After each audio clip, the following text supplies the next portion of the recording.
200,000 human lifetimes. That is how much time Infinite Scroll consumes every single day. Not in a year, not over a decade, every day. And the man who invented it is the one who did the math. In 2006, a designer named Aza Raskin was frustrated. He was clicking through paginated search results, page after page, and thought there had to be a better way. So he built one. He made the page bottomless. Content would load automatically as you scrolled down, forever, no clicking required. He was working at a small interface design company called Humanized at the time. He was 22 years old. His father, Jeff Raskin, was the man behind the original Macintosh project at Apple. Designing intuitive technology was in his blood. He thought he was making the internet easier to use. He was right. He just did not realize what easier would cost. Every major platform adopted Infinite Scroll almost immediately. Facebook, Twitter, Instagram, TikTok, YouTube, Pinterest. The logic was obvious from a business perspective. If people stop engaging when they reach the bottom of the page, remove the bottom of the page. Time on site went up.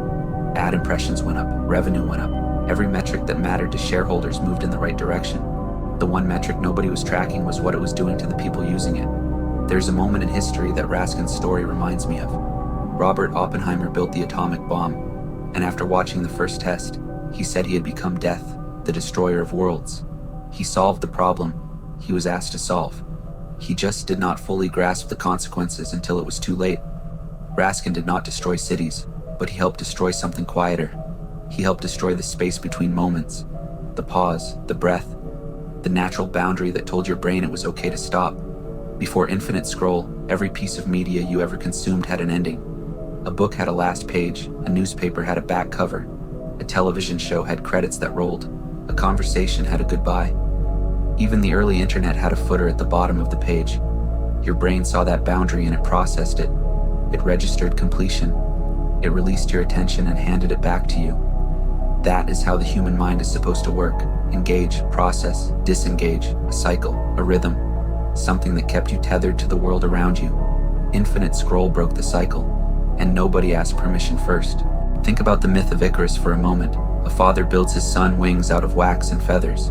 He warns him not to fly too close to the sun. Icarus flies anyway, the wax melts, and he falls into the sea. We have always told that story as a warning about hubris, about reaching too far. But here's the thing about Icarus that nobody talks about. He felt the fall. He knew he was falling. The ocean rushed up to meet him, and the story ended. Infinite Scroll is the version of that myth where you never hit the water. You just keep falling. There is no ground. There is no impact. There is no moment where your brain registers that this is over. You are suspended in a feed that regenerates endlessly, and the falling is so smooth and so seamless that you forget you are falling at all. That is the philosophical trap. It is not that the content is so good you cannot look away. Most of it is not even good. You will not remember what you scrolled past 10 minutes ago. The feed does not need to be interesting. It just needs to be there, always loading, always pulling you one more thumb swipe deeper into something that has no floor.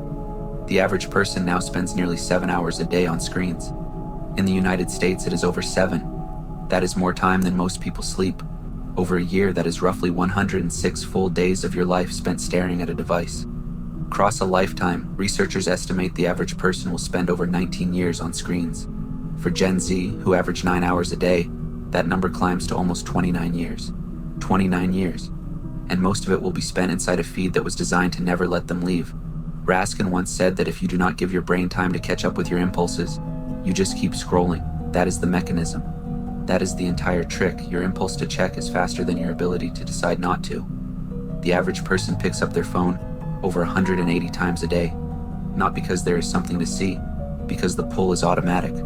The thumb opens the app before the thought finishes forming, and once you are in, there is no bottom to hit, no footer, no credits, no last page, just more.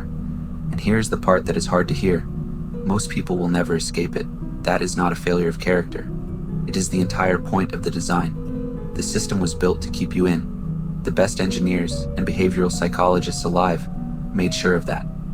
But knowing the trap exists is the first crack in it, because Infinite Scroll works best when you do not realize it is happening, when the fall feels like floating, when the time disappears without you noticing. The moment you notice, you have already started climbing back up, so the next time you feel the pull, and you will feel it probably within the next hour, Try something. Do not open the app. Just sit there. Let the boredom exist. Let the silence be awkward and uncomfortable. That space you are avoiding, the nothingness, that is where your actual thoughts live. That is where creativity comes from, where ideas form, where your brain does the quiet work of being yours instead of theirs. Nothing is not empty. Nothing is where you get yourself back. And maybe, if enough of us start choosing the nothing over the scroll, in 20 years the infinite feed will not have stolen quite so much of our lives. The fall does not have to be forever, but you do have to be the one who decides to stop.